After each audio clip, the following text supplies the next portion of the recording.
ഓം ചൈതന്യരൂപം അമൃതസ്വരൂപം സകലാനുഗ്രഹഭാഗവതം മനുഷ്യരൂപേഷു കൃഷ്ണസ്വരൂപം നമാമി. മളിയോർ വാഴും തിരുമേനി പാദം. ഓം ഗം ഗണപതയേ നമഃ. ഓം സം സരസ്വത്യൈ നമഃ. ഓം നമോ ഭഗവതേ വാസുദേവായ. ഓം നമോ നാരായണായ. ഓം ഹ്രീം നമഃ ശിവായ. ഓം ഐം ഹ്രീം ക്ലീം ചാമുണ്ഡായൈ വിച്ഛൈ നമഃ. ഹരേ രാമ രാമ രാമ ഹരേ ഹരേ. ഹരേ കൃഷ്ണ കൃഷ്ണ കൃഷ്ണ ഹരേ ഹരേ. ഹരേ ദേവ ദേവ ദേവ മഹേശ്വര. ഹരേ ദേവി ദേവി മഹേശ്വരി. ഹരേ വിഷ്ണു മഹാവിഷ്ണു നമോസ്തുതേ. ഹരേ ലക്ഷ്മി മഹാലക്ഷ്മി നമോസ്തുതേ. ഹരേ വിദ്യേ മഹാവിദ്യേ നമോസ്തുതേ. ഹരേ വിദ്യേ ശ്രീവിദ്യേ നമോസ്തുതേ. ഹരേ വാണി വാണി സരസ്വതി. ഹരേ വാണി നമോസ്തുതേ.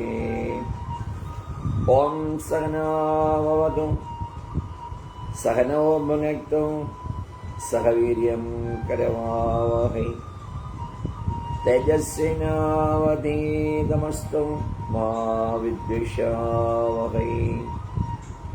ഓം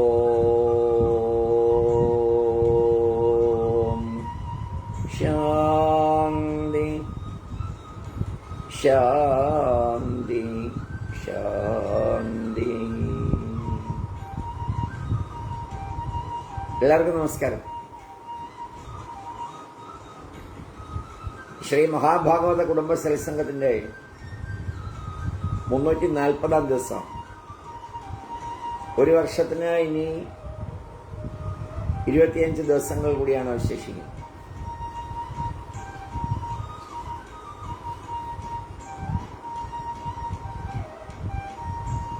കൊല്ലം ജില്ലയിലെ കുണ്ടറ ഇംഗ്ലയപ്പൻ മഹാദേവ ക്ഷേത്രത്തിൽ നിന്ന് നമ്മുടെ ഭാഗവത യാത്ര തുടങ്ങിയ പ്രസന്ന ടീച്ചർ, മധുവേട്ടൻ, പ്രണവ, രശ്മി, മാളവിക, ജിനേഷ് ദുബായ്, തിരുവനന്തപുരം ഗിരിജ ചേച്ചി, ശശിധരൻ നാരിയേട്ടൻ, ഹരിക്കുട്ടൻ ചേർത്തല പള്ളിപ്പുറം,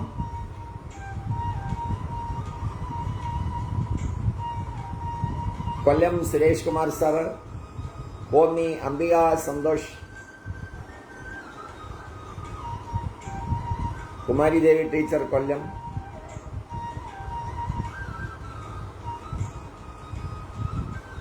തുടങ്ങി എല്ലാവർക്കും നമസ്കാരം.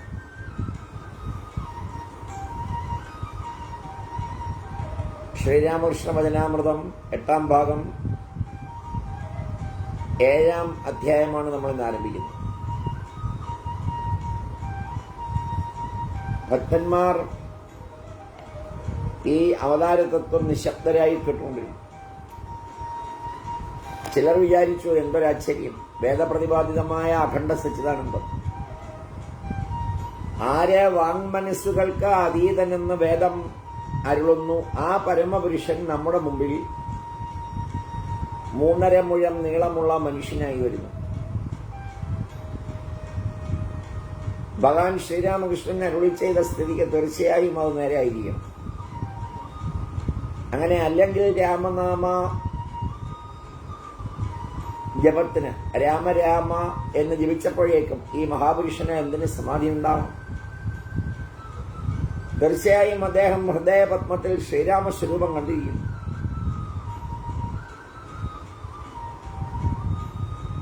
തമ്പാൻ വള്ളിയോട്ട്, ചെറുവത്തൂർ, കാസർഗോഡ്,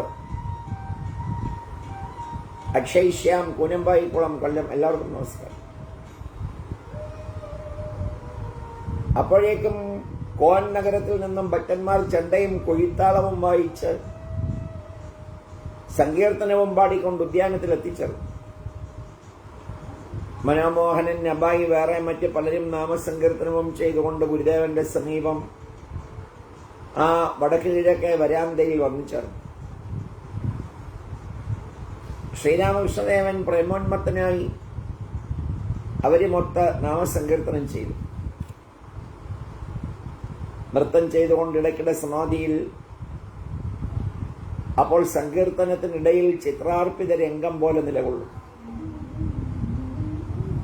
ആ സമയം ഭക്തന്മാർ അദ്ദേഹത്തെ പൂമാല കൊണ്ട് അലങ്കരിച്ചു. 9 മണിയാകാൻ കാത്തിരിക്കുന്നത് എത്ര സന്തോഷകരമായ അനുഭവം എന്നാണ് കലമാനൂർ വിജയൻ സാർ ആകാശവാണിയിൽ നിന്ന് വിരമിച്ച് നമ്മുടെ സത്സംഗത്തിൽ പറയുന്നത്. ശരിയാണ് സാർ, 9 മണിയാകുമ്പോൾ നമുക്ക് എന്തോ ഒരു ഊർജം പ്രത്യേകം വരുന്നത് പോലെയാണ്.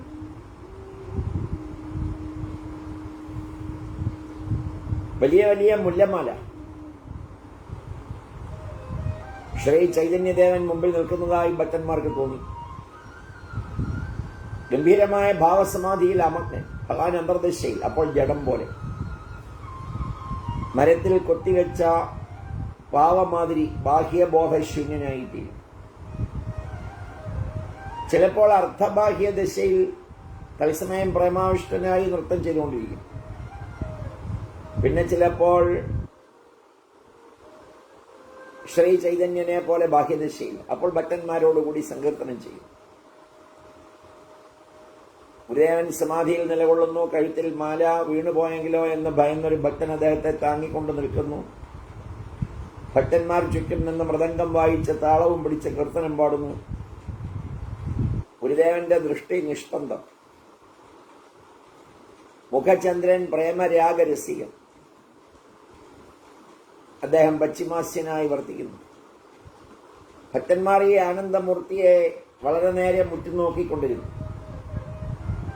സമാധിയിൽ നിന്നും ഉണർന്നു. നേരമായി. അല്പം കഴിഞ്ഞ്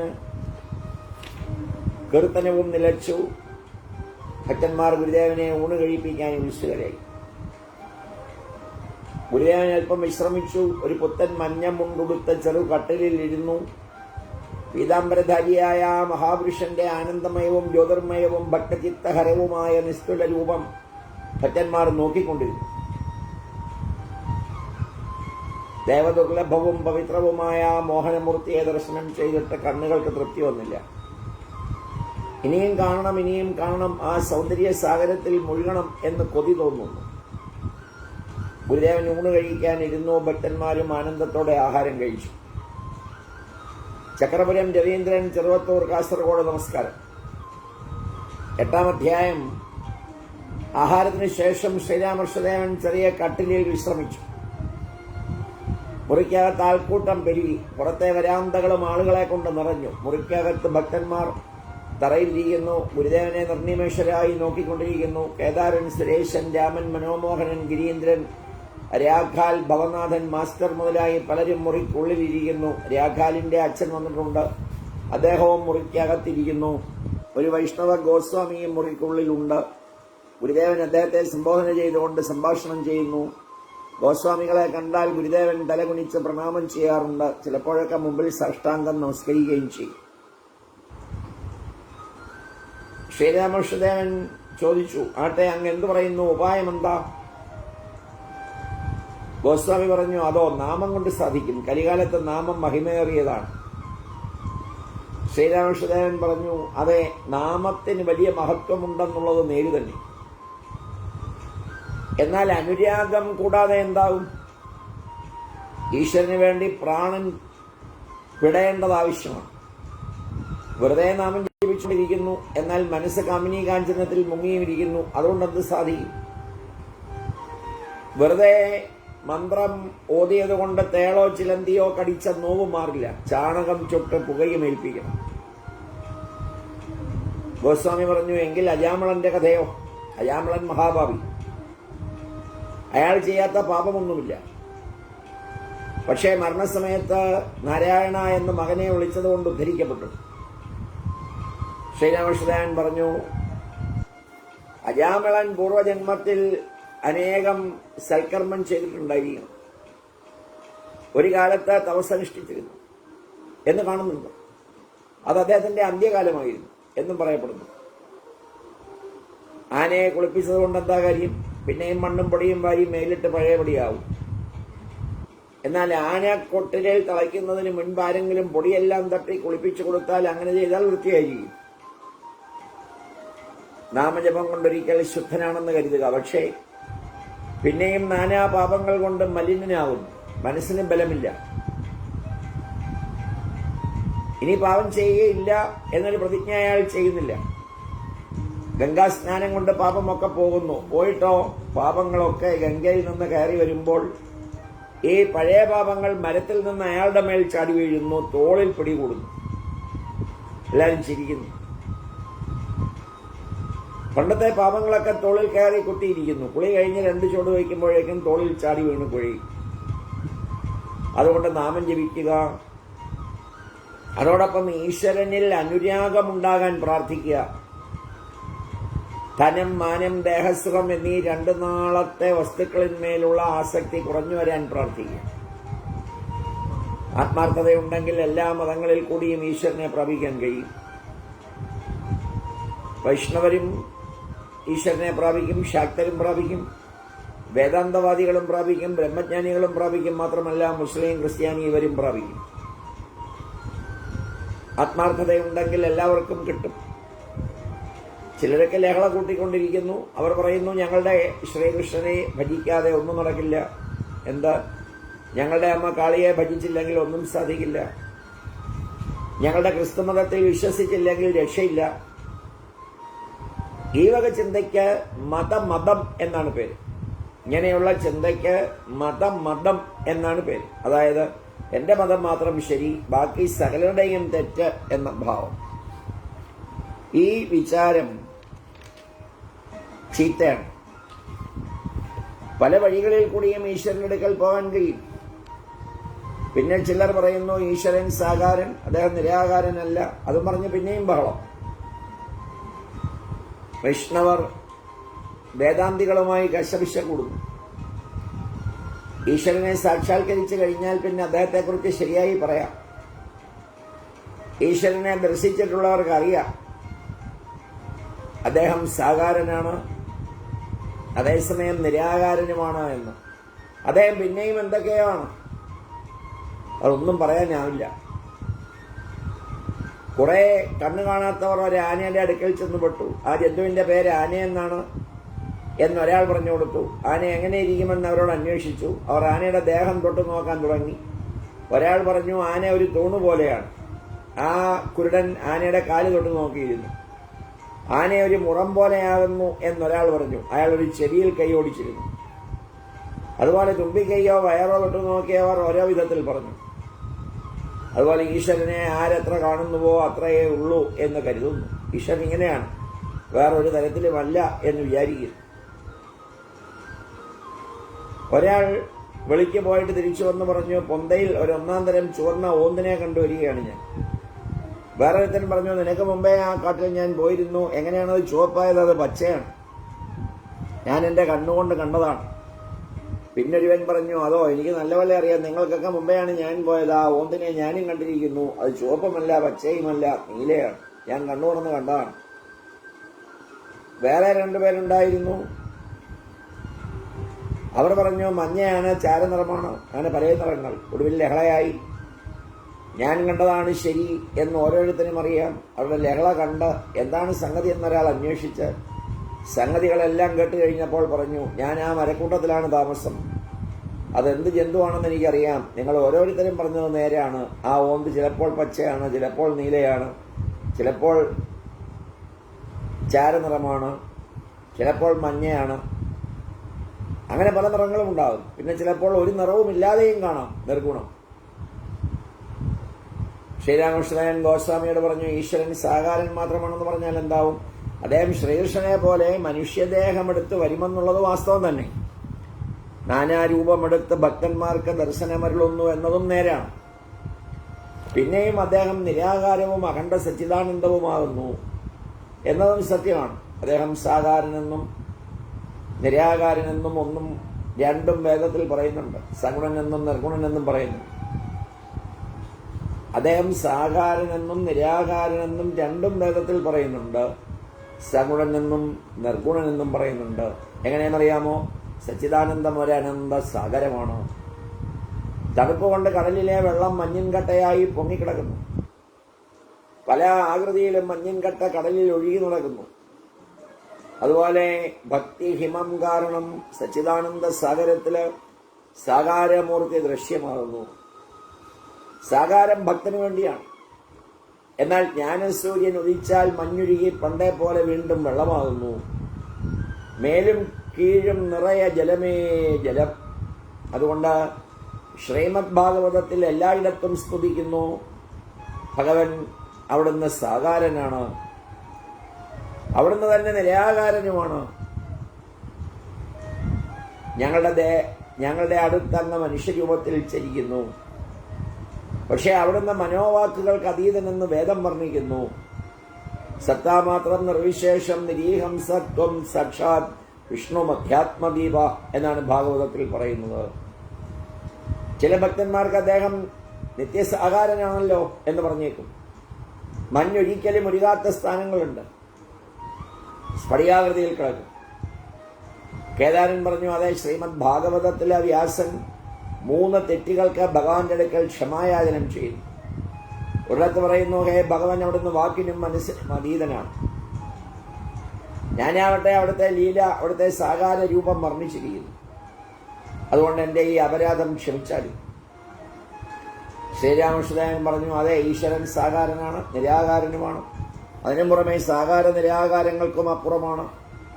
ഈശ്വരന്റെ ഇയത്ത അതിര് നിർണയിക്കാനാവില്ല. 9-ാം അധ്യായം. രാഘാലിന്റെ അച്ഛൻ മുറിയിലിരിപ്പുണ്ട്. രാഘാൽ ഈയിടെ ഗുരുദേവന്റെ കൂടെയാണ് താമസം. രാഘാലിന്റെ അമ്മ മരിച്ചതിന് ശേഷം അച്ഛൻ 2ാമതും കല്യാണം കഴിച്ചു.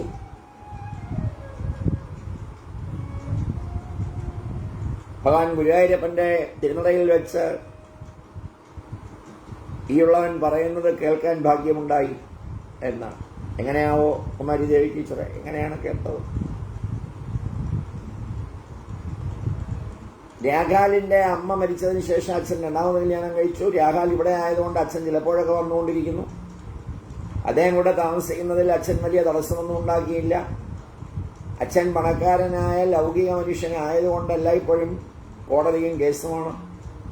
ശ്രീരാമകൃഷ്ണദേവന്റെ അടുക്കൽ വക്കീലന്മാർ, ഡെപ്യൂട്ടി മജിസ്ട്രേറ്റുമാർ, ഇങ്ങനെ പലരും വരും. അവരുമായി സംസാരിക്കാൻ രാഘാലിന്റെ അച്ഛൻ കൂടെ വരാറുണ്ട്. അവരുടെ അടുക്കൽ നിന്നും തന്റെ ലൗകിക കാര്യങ്ങൾക്ക് പല ഉപദേശങ്ങളും കിട്ടും. ശ്രീരാമകൃഷ്ണദേവൻ കൂടെ രാഘാലിന്റെ അച്ഛന്റെ നേരെ നോക്കിക്കൊണ്ടിരുന്നു. രാഘാൽ സ്ഥിരമായി തന്റെ കൂടെ ദക്ഷിണേശ്വരത്ത് താമസിക്കണമെന്നായിരുന്നു ഗുരുദേവന്റെ ആഗ്രഹം. ശ്രീരാമകൃഷ്ണദേവൻ രാഘാലിന്റെ അച്ഛനോടും ഭക്തന്മാരോടുമായി പറഞ്ഞു, ആഹാ, ഈയിടെ രാഘാലിന്റെ സ്വഭാവം എത്ര നന്നായിരിക്കുന്നു. അവന്റെ മുഖം നോക്കി കൂടെ ചുണ്ടനങ്ങുന്നത് കാണാം. ഉള്ളിൽ ഈശ്വരനാമം ജപിക്കുന്നു. അതാണ് ചുണ്ടനങ്ങുന്നത്. ഈ പിള്ളേരൊക്കെ നിത്യസിദ്ധന്മാരുടെ കൂട്ടത്തിൽപ്പെട്ടവരാണ്. ഈശ്വരജ്ഞാനത്തോടെയാണ് ജനിക്കുന്നത്. സംസാരത്തിൽ തൊട്ടുപോയാൽ രക്ഷയില്ലെന്ന് അല്പം പ്രായമാകുമ്പോഴേക്കും മനസ്സിലാവുന്നു. വേദത്തിൽ ഹോമപക്ഷിയുടെ കഥയുണ്ട്. ആ പക്ഷി ആകാശത്തിലാണ് വസിക്കുന്നത്. ആ പക്ഷി നിലത്തേക്കൊരിക്കലും വരില്ല. ആ പക്ഷി ആകാശത്തിൽ തന്നെ മുട്ടയിടുന്നു. മുട്ട താഴോട്ട് വീഴുന്ന വഴിക്ക് തന്നെ മുട്ട വിരിയുന്നു. അത്രയും മേലെയാണ് പക്ഷി താമസിക്കുന്നത്. മുട്ട വിരിഞ്ഞ കുഞ്ഞ് പുറത്തു വരുന്നു. അതും വീണുകൊണ്ടേയിരിക്കുന്നു. അപ്പോഴും വളരെ പൊക്കത്തില് വീണുകൊണ്ടിരിക്കുമ്പോഴേ ചിറക് മുളയ്ക്കുന്നു, കണ്ണ് വിടരുന്നു. താൻ മണ്ണിലേക്ക് വീണു പോകും എന്നത് അപ്പോൾ കാണുന്നു. മണ്ണിൽ വീണാൽ കഥ തീർന്നു. മണ്ണ് കണ്ടതും ഉടൻ വേറെ വഴിക്ക് തിരിയുന്നു. നേരെ മേലോട്ട് കുതിക്കുന്നു. പറന്നാൽ അമ്മയുടെ അടുക്കലെത്താം. അമ്മയുടെ അടുക്കൽ എത്തുകയാണ് ഏക ലക്ഷ്യം. ഈ കുട്ടികളൊക്കെ ശരിക്കും അതുപോലെയാണ്. കുട്ടിക്കാലത്തെ ലോകം കണ്ടാൽ ഭയമാണ്, ഒരേ ചിന്ത. എങ്ങനെ അമ്മയുടെ അടുക്കലെത്തും? ഏതുവിധം ഈശ്വരനെ പ്രാപിക്കും? സജീവൻ പൂക്കാട്ടുപടി, അമൃത ഗ്ലാസ്കോ, നമസ്കാരം. വിഷയികളിൽ നിന്ന് ജനിച്ചവർ, വിഷയികളുടെ നടുക്ക് താമസം, അവർക്ക് ഇത്തരം ഭക്തി, ഇതുമാതിരി ജ്ഞാനം എപ്രകാരം ഉണ്ടായി എന്ന് ചോദിച്ചേക്കാം. അതിനുത്തരമുണ്ട്. പയർ വിത്ത് മലക്കുണ്ടിൽ വീണാലും അതൊരു പയറുചെടിയായിട്ട് തന്നെ വളരുന്നു. ആ പയർ കൊണ്ട് എന്തെല്ലാം നല്ല കാര്യങ്ങൾ നടക്കും. മലക്കുണ്ടിൽ വീണെന്നും പറഞ്ഞ് വേറെ വല്ല ചെടിയുമാകുമോ? എന്തൊരു ഉദാഹരണമാണ്. മോഹൻദാസിനും നമസ്കാരം.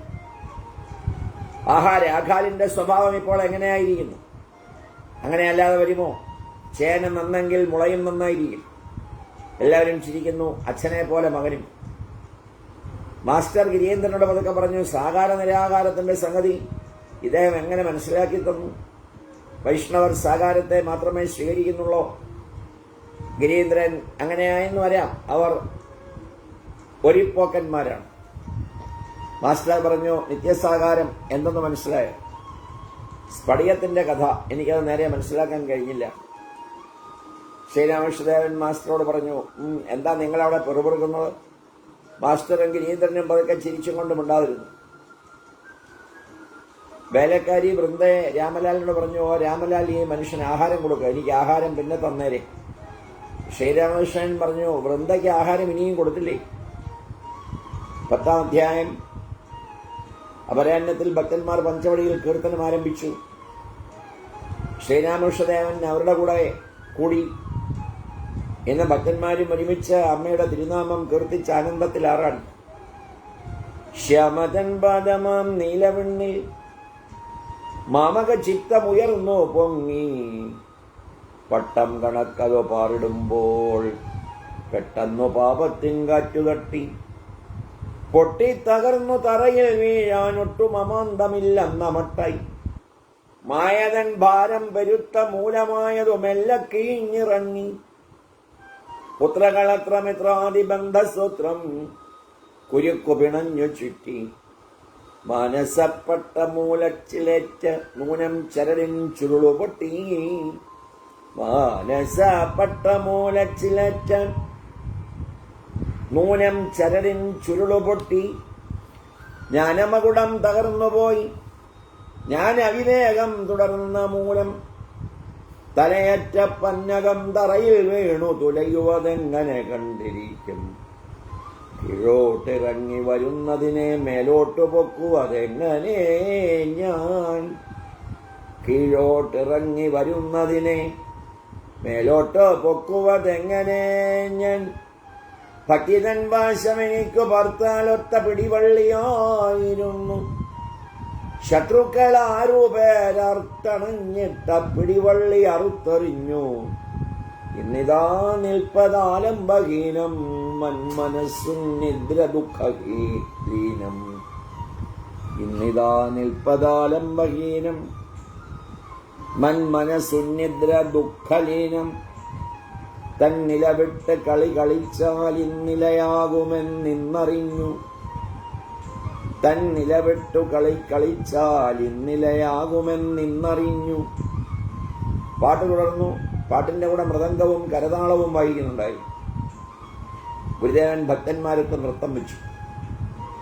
ശ്യാമള മാതൃപാദാംബുജലോലുപമ്മാമകചിത്തമാം മക്തഭൃംഗം, അമ്മാതൃപാദ നീലോൽപ്പലങ്ങളിൽ ചെമ്മേ നിലീനമായി തീർന്നുതാവൂ, ആശാസുമങ്ങളിൽ ഈ വരിവണ്ടിന് ലേശം അഭിരുചിയില്ലെന്നായി, കൊണ്ടലിൻ വർണ്ണമാണമ്മതൻ പാദങ്ങൾ വണ്ടിന്റെ വർണ്ണവും ഔവിധം താൻ, കാർവർണം കാർവർണം തന്നിൽ ലയിക്കയപൂർവമാം കൂട പ്രകൃതിതത്വം, പഞ്ചീകൃതങ്ങളാം പഞ്ചഭോജങ്ങളിൽ സഞ്ചിതമെന്നു ഞാൻ കണ്ടറിഞ്ഞു, അത്തൗയിലി പ്രപഞ്ചത്തിന്റെ സത്യത നൃത്തമുതിർപ്പതും പോയി മറഞ്ഞു, ഉള്ളത്തിലാശകൾ എന്നെയിട്ട് ഇത്ര നാൾ തുള്ളിച്ചതെന്തുകൊണ്ടെന്നറിഞ്ഞു, ദുഃഖസുഖങ്ങളും വിണ്ണരകങ്ങളുമൊക്കെ സ്ഥിരപ്രജ്ഞനൊന്നുപോലെ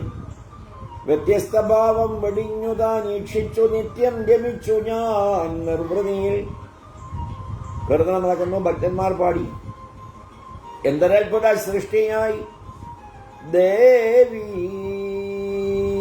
നീ, ഹന്തപാരിൽ ചമച്ചു മനുഷ്യരെ, അന്തമറ്റുള്ള യന്ത്രപ്രവർത്തനം സ്വന്തമായുണ്ടതിനുള്ളിലെന്ന പോൽ, 3.5 മുഴമുള്ളൊരു പാവയെ മുന്നിലാടി കളിപ്പിച്ചിടുന്നു നീ.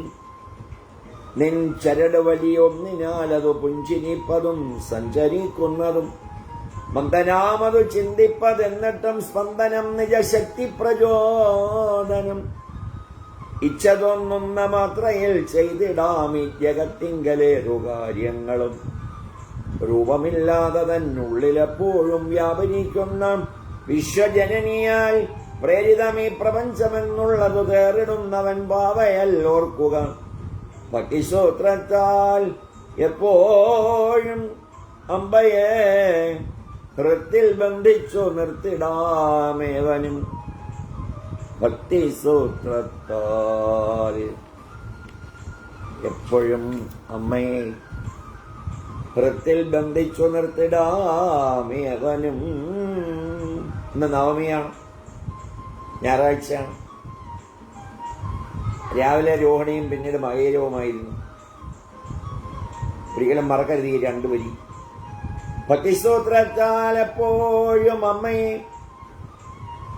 ഹൃത്തിൽ ബന്ധിച്ചു നിർത്തിടാമേവനും. ഭക്തന്മാർ ആനന്ദമാർന്നു. അവരൽപ്പം നിർത്തിയപ്പോൾ ഗുരുദേവൻ എഴുന്നേറ്റു.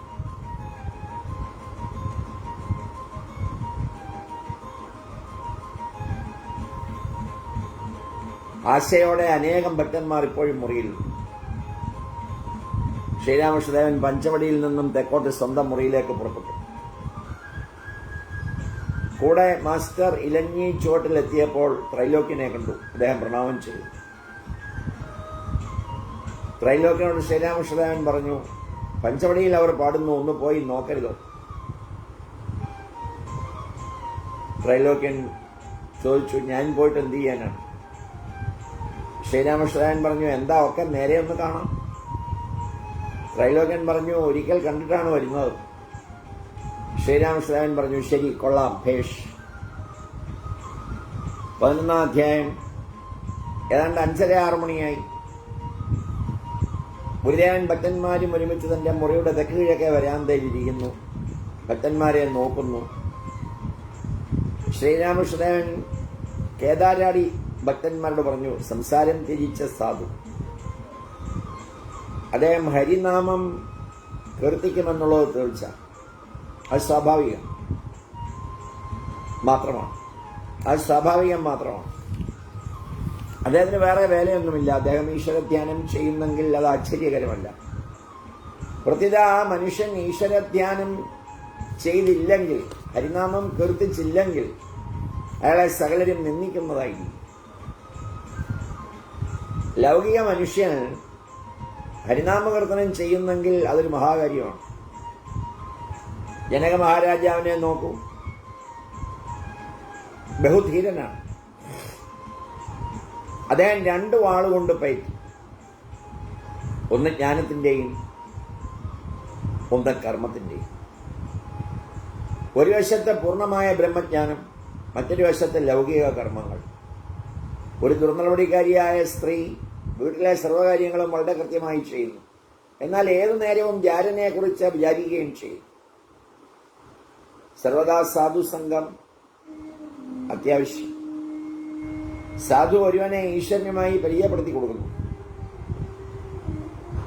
കേദാരൻ പറഞ്ഞു, അതേ മഹാപുരുഷൻ ജീവനെ ഉദ്ധരിക്കുന്നതിനായിട്ടാണ് വരുന്നത്.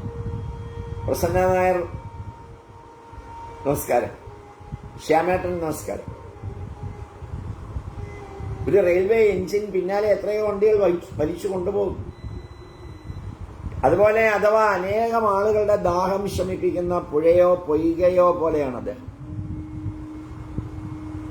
ഭക്തന്മാർ മെല്ലെ വീടുകളിലേക്ക് മടങ്ങാൻ തയ്യാറായി. അവരോരോരുത്തരായി ഭഗവാൻ ശ്രീരാമകൃഷ്ണനെ സാഷ്ടാംഗം പ്രണാമം ചെയ്ത് അദ്ദേഹത്തിന്റെ പാദധൂളി ഗ്രഹിച്ചു.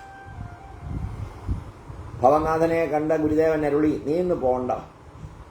നിന്നെ കണ്ടാൽ എനിക്ക് ഈശ്വര ആവേശം വരുന്നു. ഭവനാഥൻ ഇനിയും സംസാരത്തിൽ പ്രവേശിച്ചിട്ടില്ല. വയസ്സ് 19-20, വെളുത്ത നിറം, സുന്ദരദേഹം. ഈശ്വരനാമം കേട്ടാൽ അദ്ദേഹത്തിന്റെ കണ്ണിൽ വെള്ളം നിറയും.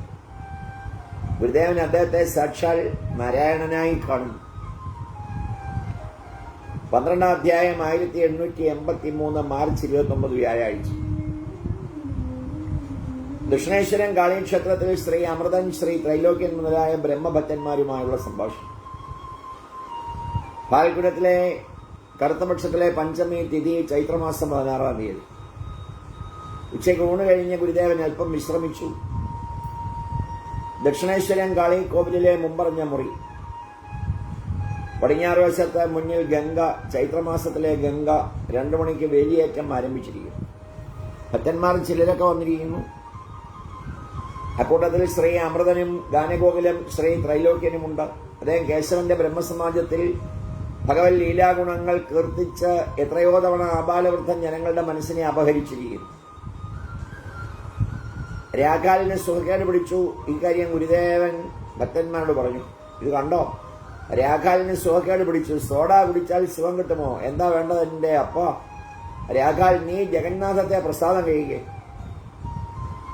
ഈ കാര്യം പറഞ്ഞുകൊണ്ടിരിക്കെ ശ്രീരാമകൃഷ്ണദേവന്റെ ഭാവം ഒരത്ഭുത ഭാവന കൊണ്ട് മാറിപ്പോയി. ബാലകരൂപം കൊണ്ടുവന്നിരിക്കുന്ന സാക്ഷാൽ നാരായണനാണ് രാഖാൽ എന്ന് അദ്ദേഹത്തിന് തോന്നിയതായി കണ്ടു. കാമിനി കാഞ്ചനങ്ങളെ ത്യജിച്ച പരിശുദ്ധാത്മാവായ ഒരു ബാലഭക്തനാണ് രാഖാൽ.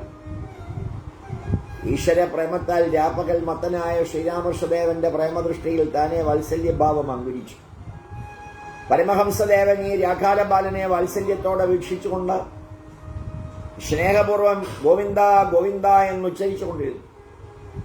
ശ്രീകൃഷ്ണ ഭഗവാനെ കണ്ട് യശോദയ്ക്കുണ്ടായ അതേ ഭാവം. ഭക്തന്മാർ ഈ അത്ഭുത സംഭവം നോക്കിക്കൊണ്ടിരിക്കുന്നു. അപ്പോഴേക്കും എല്ലാം ശാന്തമായി. ഗോവിന്ദനാമം ഉച്ചരിച്ചുകൊണ്ടിരിക്കെ ഭക്താവതാരമായ ഭഗവാൻ ശ്രീരാമകൃഷ്ണദേവൻ സമാധിയിലാണ്. ശരീരം ചിത്രാർപ്പിതം പോലെ നിശ്ചലമായി. ഇന്ദ്രിയങ്ങൾ അവധിയെടുത്ത് എങ്ങോ പോയി. കണ്ണ് മൂക്കിന്റെ അറ്റത്ത് സ്ഥിരം. ശ്വാസമുണ്ടോ ഇല്ലയോ ആവോ. ശരീരം മാത്രം ഇവിടെ പെട്ടുപോയി. ആത്മവിഹംഗമം ചിദാകാശത്തിൽ വിഹരിക്കുന്നു എന്നറിയാം. ആത്മാവാകുന്ന പക്ഷി ചിദാകാശത്തിൽ പറക്കുന്നുവെന്നറിയാം. അത്രയും നേരം ശരിക്കൊരമ്മയെ പോലെ മകനെക്കുറിച്ച് വ്യാകുലപ്പെട്ടുകൊണ്ടിരുന്നു. അദ്ദേഹം ഇപ്പോൾ ഇവിടെ ഈ അത്ഭുത ഭാവാവസ്ഥയുടെ പേരോ സമാധി. ആ സമയം കാവി അണിഞ്ഞ അപരിചിതനായ ഒരു ബംഗാളി മുറിയിൽ കയറിയിരുന്നു. 13-ാം അധ്യായം. കർമ്മേന്ദ്രിയാണി സംയമ്യ യാസ്തേ മനസ്സ സ്മരൻ ഇന്ദ്രിയാർത്ഥാൻ വിമൂഢാത്മാ മിഥ്യാചാര സൗച്യതേ. പരമഹംസദേവൻ സമാധി മെല്ലെ ഉണർന്ന ഭാവാവിഷ്ടനായി തന്നെ വർത്തമാനം പറഞ്ഞു തുടങ്ങി. തന്നെത്താൻ ഇങ്ങനെ പറഞ്ഞു. ശ്രീരാമകൃഷ്ണദേവൻ കാവി കണ്ടിട്ട് പറഞ്ഞു, എന്തിനീ കാവി? അത് ചുറ്റിയത് കൊണ്ടൊക്കെ ആയോ? ഒരാൾ പറഞ്ഞു, ചണ്ടി കൊടുത്ത് ഞാൻ ചെണ്ട മേടിച്ചു, ചിരിച്ചു. മുമ്പയാൾ ചണ്ടി ഗാനം ചെയ്തിരുന്നു, ഇപ്പോൾ ചെണ്ട കൊട്ടുന്നു, എല്ലാവരും ചിരിക്കുന്നു. വൈരാഗ്യം 3-4 തരത്തിലുണ്ട്. സംസാരത്തിലെ പൊള്ളലേറ്റ് പൊരിഞ്ഞിട്ട് കാവിത്തുണി കെട്ടുന്നു. ആ വൈരാഗ്യം ഏറെ നാൾ നിൽക്കില്ല. ഒരുത്തിന് ജോലിയൊന്നുമില്ല, കാവ്യം കെട്ടി കാശിക്ക് നടകൊണ്ടു. 3-4 മാസം കഴിഞ്ഞ് വീട്ടിൽ എഴുത്തു വന്നു, എനിക്ക് ജോലിയായി, കുറച്ച് ദിവസം കഴിഞ്ഞ് വീട്ടിലോട്ട് വരാം, നിങ്ങളാരും പരിഭ്രമിക്കരുത്. പിന്നൊരുവൻ എല്ലാം ഉണ്ട്, ഒന്നിനും കുറവില്ല, എന്നാൽ എന്തോ ഒന്നിലും ഒരു സുഖവും തോന്നുന്നില്ല. ഒറ്റയ്ക്കിരുന്ന ഈശ്വരന് വേണ്ടി കേഴുന്നു. അതാണ് യഥാർത്ഥ വൈരാഗ്യം. അസത്യമായതൊന്നും നന്നല്ല. കപടവേഷം കൊള്ളുകയില്ല. മനസ്സും വേഷത്തിനനുസരിച്ചല്ലെങ്കിൽ കാലക്രമത്തിൽ പിഴയും. കള്ളം കാണിക്കുകയോ പറയുകയോ ചെയ്താൽ ക്രമേണ അധർമ്മ ഭയമൊക്കെ പോയി പോകും. അതിലും ഭേദം വെളുത്ത തുണിയാണ്. മനസ്സിൽ ആസക്തി, ഇടയ്ക്കിടയ്ക്ക് വീഴ്ചയും പറ്റുന്നു, എന്നിട്ടും പുറമേ കാവി. എത്ര ഭയങ്കരം! വിശ്വകുമാരി ചേച്ചിക്കും ആദിത്യനും നമസ്കാരം. ശ്രീരാമകൃഷ്ണൻ പറയും, എത്രയെന്നോ നാടകാഭിനയത്തിൽ പോലും നല്ല ആളുകൾ കള്ളം പറയുകയോ കാണിക്കുകയോ ചെയ്യുന്നത് ശരിയല്ല. കേശവസേനന്റെ അവിടെ നവവൃന്ദാവനം എന്ന നാടകം കാണാൻ ഞാനൊരിക്കൽ പോയി. എന്തോ ഒന്ന് കൊണ്ടുവന്നു, കുരിശ്. പിന്നെ വെള്ളം തളിക്കാൻ തുടങ്ങി. ശാന്തിജലമാണെന്ന് പറഞ്ഞു. വേറൊരുത്തരെ കണ്ടു, കള്ളുകുടിയന്റെ മാതിരി ആടിക്കറങ്ങുന്നു.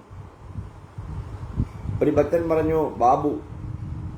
ശ്രീരാമകൃഷ്ണദേവൻ പറഞ്ഞു, ഭക്തന്മാർ അങ്ങനെ അഭിനയിക്കുന്നത് പോലും നന്നല്ല. വിജയലക്ഷ്മി ഹരിനാമകീർത്തനം ചൊല്ലിയതിലെ ഗ്രൂപ്പിൽ ഇട്ടതിൽ വളരെ ഉപകാരമായിരുന്നു. നമസ്കാരം. വീണ്ടും തുടങ്ങണമെന്നാണില്ലേ? നോക്കാം. അങ്ങനെ അഭിനയിക്കുന്നത് പോലും നന്നല്ല. ആ വക കാര്യങ്ങളിൽ മനസ്സ് അധികം നേരം നിർത്തുന്നത് അപകടമാണ്. ഈ മനസ്സ് അലക്കിക്കൊണ്ടുവന്ന തുണി പോലെയാണ്.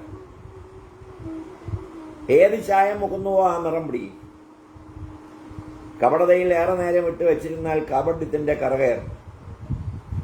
വേറൊരു ദിവസം നിമായി സന്യാസം എന്ന നാടകം കാണാൻ കേശവന്റെ വീട്ടിൽ പോയി. കേശവന്റെ കുറെ മുഖസ്തുതിക്കാരായ സേവകന്മാർ ചേർന്ന് നാടകമൊക്കെ അലങ്കോലമാക്കി. ഒരുത്തൻ കേശവനോട് പറഞ്ഞു, അവിടുന്ന് കലികാലത്തിലെ ചൈതന്യമാകുന്നു. കേശവൻ എന്റെ നേരെ ചൂണ്ടി ചിരിച്ചുകൊണ്ട് ചോദിച്ചു, അപ്പോൾ അദ്ദേഹം ആരാകും? ഞാൻ പറഞ്ഞു, ഞാൻ നിങ്ങളുടെ ദാസന്റെ ദാസൻ, പാദരേണുവിന്റെ രേണു. കേശവന് പേരിനും പെരുമയ്ക്കും കൊതിയുണ്ടായിരുന്നു. ശ്രീരാമകൃഷ്ണദേവൻ അമൃതനോടും ത്രൈലോക്യനോടും പറഞ്ഞു, നരേന്ദ്രൻ, രാഘാൽ, കീഴ്ക്കാൽ, ഈ പിള്ളേരൊക്കെ നിത്യസിദ്ധന്മാരാണ്.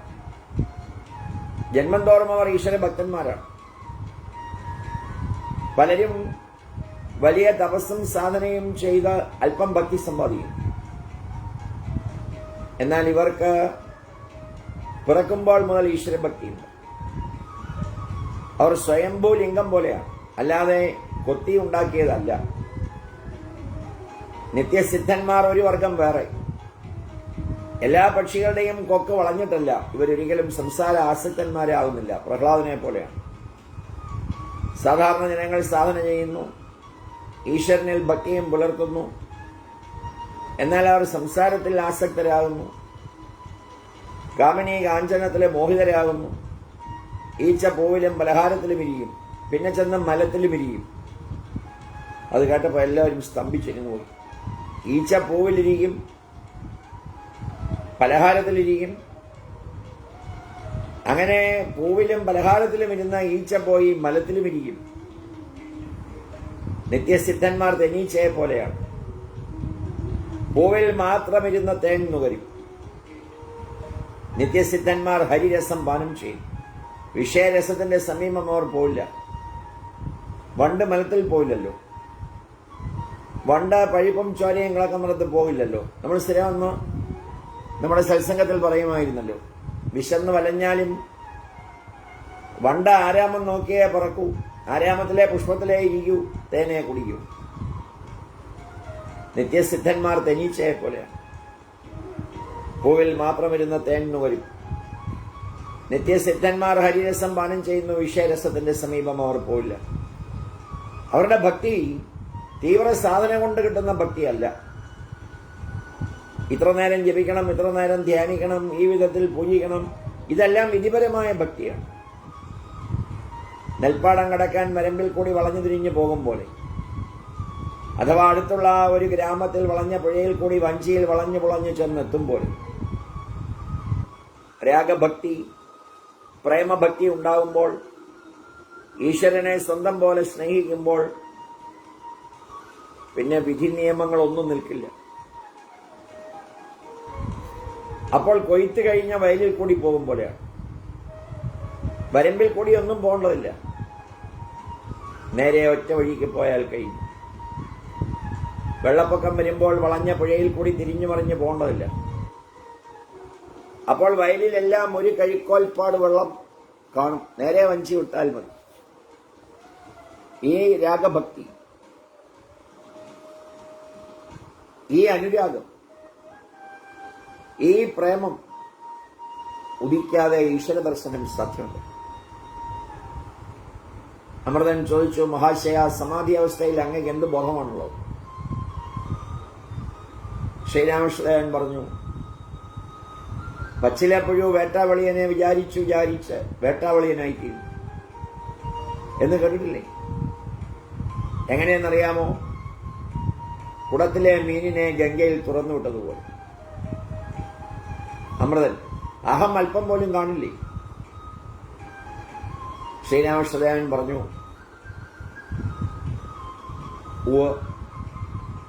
എനിക്ക് മിക്കവാറും അല്പം അഹം ബാക്കി കാണും. തമ്പാൻ വള്ളിയോട്ട്, ചെറുവത്തൂർ, കാസർഗോഡ്, നമസ്കാരം. സ്വർണത്തിന്റെ ഒരു ശകലം ഉരകല്ലിൽ എത്ര ഉരച്ചാലും അല്പം പിന്നെയും ബാക്കി കാണും. ഇനിയും ഒരു വലിയ തീയുണ്ടെന്ന് കരുതുക. അതിന്റെ ഒരു പൊരി പോലെ ബാഹ്യജ്ഞാനം തീർത്തും പോകുന്നു. എന്നാൽ മിക്കപ്പോഴും ഭഗവാൻ അല്പം അഹം നിലനിർത്തുന്നു. ആനന്ദിക്കാൻ ഞാനും നീയും ഉണ്ടെങ്കിൽ മാത്രമേ ആനന്ദിക്കാനാവൂ. ചിലപ്പോഴെല്ലാം ആ അഹത്തെയും ഈശ്വരൻ മായ്ച്ചു കളയും. ഇതിന് ജഡസമാധി, നിർവികൽപ്പസമാധി എന്ന് പേരാണ്. അപ്പോഴത്തെ അവസ്ഥ വാക്കിന് വിഷയമല്ല. ഉപ്പുപാവ കടലളക്കാൻ പോയതുപോലെയാണ്. കുറച്ചങ്ങോട്ട് ഇറങ്ങിയപ്പോഴേക്കും അലിഞ്ഞുപോയി. തദാകാരകാരിതമായി, ജലമയമായി. തദാകാരകാരിതമായി എന്ന് വെച്ചാൽ ജലമയമായി. അപ്പോൾ പിന്നെ ആര് കരയ്ക്ക് കയറി കടലിന്റെ ആഴം ഇത്രയുണ്ടെന്ന് പറഞ്ഞു തരും? ഉപ്പുപാവ കടലിലേക്ക് ഇറങ്ങും തോറും ലയിച്ച് കടലും ഉപ്പുപാവയും ഒന്നായതുപോലെ ഭക്തന്മാരായ നമുക്ക് ഗുരുവിലും ഭഗവാനിലും ഭഗവതിയിലും ലയിക്കാനുള്ള അനുഗ്രഹം, അതിൽ ആണ്ടിറങ്ങി കടലും പാവയും ഒന്നായതുപോലെ ഞങ്ങൾക്കെല്ലാം നൽകണമേ എന്ന് നമുക്ക് ഈ നവമി ദിനത്തിൽ പ്രാർത്ഥിച്ചുകൊണ്ട് 8ാം ഭാഗം നവമി ദിനത്തിൽ പൂർണ്ണമാകുന്നു. 9ാം ഭാഗം നാളെ ആരംഭിക്കാനുള്ള അനുവാദവും അവസരവും അനുഗ്രഹവും നൽകണമേ എന്ന് നമുക്ക് പ്രാർത്ഥിക്കാം. സർവേഷാം സ്വസ്തിർഭവതോ, സർവേഷാം ശാന്തിർഭവതോ, സർവേഷാം പൂർണ്ണം ഭവതോ, സർവേഷാം മംഗളം ഭവതു. സർവേ ഭവന്തു സുഖിനഃ, സർവേ സന്തു നിരാമയാ, സർവേ ഭദ്രാണി പശ്യന്തു മാ കശ്ചിത് ദുഃഖഭാഗ് ഭവേത്. അസതോ മാ സത്ഗമയ, തമസോ മാ ജ്യോതിർഗമയ, മൃത്യോർമാ അമൃതം ഗമയ. കായേന വാചാ മനസേന്ദ്രിയർവാ ബുദ്ധ്യാത്മനാ വാ പ്രകൃതേ സ്വഭാവാത് കരോമി യദ്യ സകലം പരസ്മൈ ശ്രീ ലക്ഷ്മീനാരായണായേതി സമർപ്പയാമി. ശ്രീ സീതാരാമചന്ദ്രായേതി സമർപ്പയാമി. ശ്രീ പാർവതി മഹാദേവായേതി സമർപ്പയാമി. സർവം സർവം സർവം ശ്രീരാമകൃഷ്ണ പരമഹംസ ചരണങ്ങളേതി സമർപ്പയാമി. സർവം സർവം സർവം സർവം ശ്രീ മള്ളിയോർ പൊന്നു തിരുമേനി തൃപ്പാദങ്ങളേറി സമർപ്പയാമി. ഓം പൂർണ്ണമദഃ പൂർണ്ണമിദം പൂർണ്ണാത് പൂർണ്ണമുദച്യതേ പൂർണ്ണസ്യ പൂർണ്ണം ആദായ പൂർണ്ണം ഏവാവശിഷ്യതേ. ഓം ശാന്തി ശാന്തി ശാന്തി.